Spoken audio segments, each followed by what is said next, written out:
Tamatea Dusky Sound is a beautiful, remote part of New Zealand and the site of many pioneering interactions by Europeans.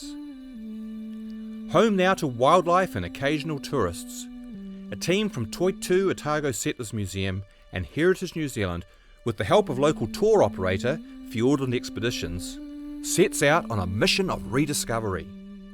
The aim is to see what remains from that historic era and share these remarkable stories of what was, for both Maori and European, the furthest frontier.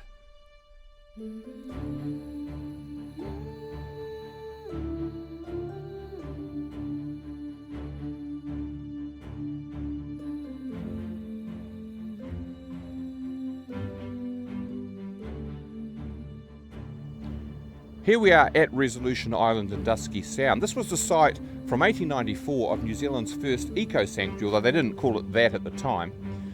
It was cared for to begin with by the remarkable character of Irish-born, self-taught naturalist and bushman Richard Henry. He spent long years here, working on his own often and in atrocious conditions, moving birds all around the sound to try and save them from the predators that were flooding into this zone. The ferrets, the weasels, the rats. Ultimately, unfortunately, his efforts proved in vain to create a predator-free zone here, but he did try pretty damn hard. Henry was in many ways a tragic figure. Born in Kilkenny, Ireland, he came from a prosperous Irish Protestant family that emigrated to Australia when he was a child. The move was pretty much a disaster. Henry's mother and a younger brother dying on the voyage out, and his father, a successful civil engineer in Ireland, failing to adapt to life in the colonies. The family sank into poverty, and Richard missed the education that would have been his birthright in Ireland. Instead, he became an itinerant colonial working man, wandering from job to job across Australia. After a short-lived marriage, he crossed over to New Zealand, roaming this country too, before eventually finding a refuge in the southern backcountry. He is regarded as one of the first European settlers at Te Anau, and is credited with exploring the route between the middle fjord of Lake Te Anau and George Sound. Henry's knockabout life had equipped him with many valuable skills. Entirely self-educated, he was good with his hands, experienced as a carpenter and boat builder, a rabbiter and a station hand. He had also had an obsessive interest in wildlife since childhood, especially birds, and had developed tremendous abilities as an observer and recorder of their habits and characteristics. He evolved a lifestyle that mixed short periods of paid work with expeditions into the wild, honing his practical experience as a naturalist. These efforts put him in touch with the leading Otago natural scientists of his day. He became a highly regarded field worker and the source of many of the bird skins and skeletons on which their work was based. New Zealand at that time was witnessing an ecological disaster unfold. Rabbits had been introduced to Otago in the 1860s to provide sport for shooters. But their numbers quickly exploded out of control, and their voracious appetite for grassland put the viability of the vast sheep runs at the heart of Otago's pastoral economy in jeopardy. When poisoning and shooting failed to curb the rabbit plague, sheep farmers pressured the government to import what they called the rabbit's natural enemies from Britain. In 1882, the first mustelids, ferrets, weasels and stoats, were introduced, and from then until 1897, thousands and thousands of these lethal predators were imported and set loose across the country.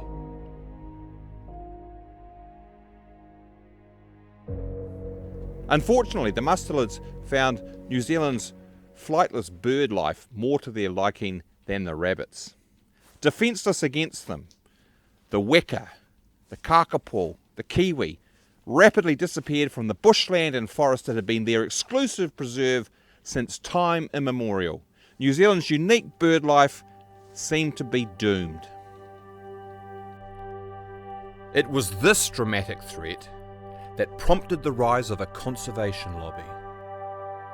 One of its first fruits was the setting aside of Resolution Island in 1891 as New Zealand's first wildlife sanctuary.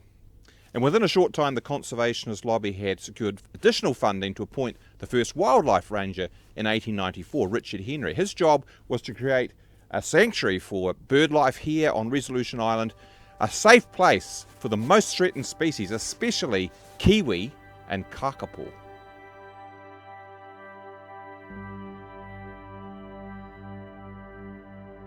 Appointed to the role, 49-year-old Richard Henry arrived here with a young assistant in July 1894.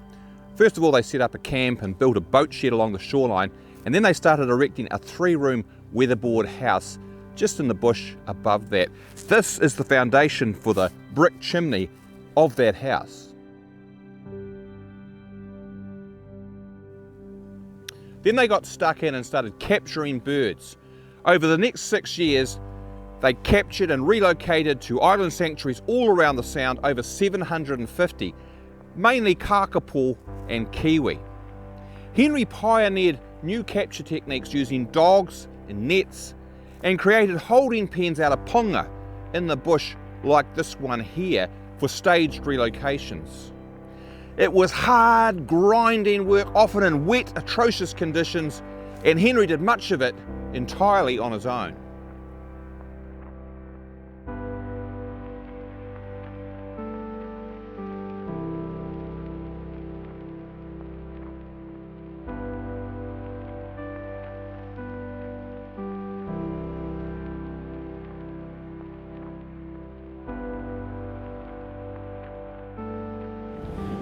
But then in 1900, Richard Henry spotted a stoat on Resolution Island.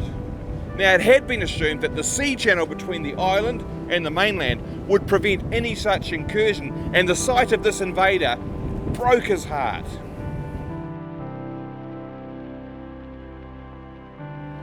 Though he struggled on for a further 8 years here on Pigeon Island and Dusky Sound, his heart wasn't really in it.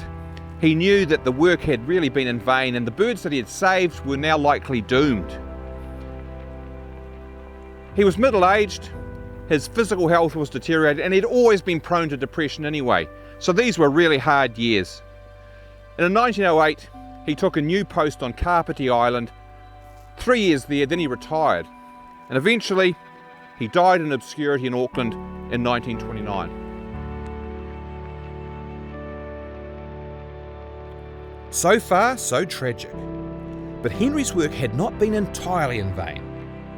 He was the international pioneer of the live transfer of birds to island sanctuaries and had developed successful methodologies for it. Even more importantly, the field notes and writings he left behind inspired a new generation of conservationists in the late 20th century to have another go. With better technology to aid predator control, island sanctuaries have proven viable, and numbers of bird species, and especially Henry's beloved kakapo, have been saved, so far anyway, from extinction. Henry the Zero has become Henry the Hero, the godfather of New Zealand's world-famous bird recovery program.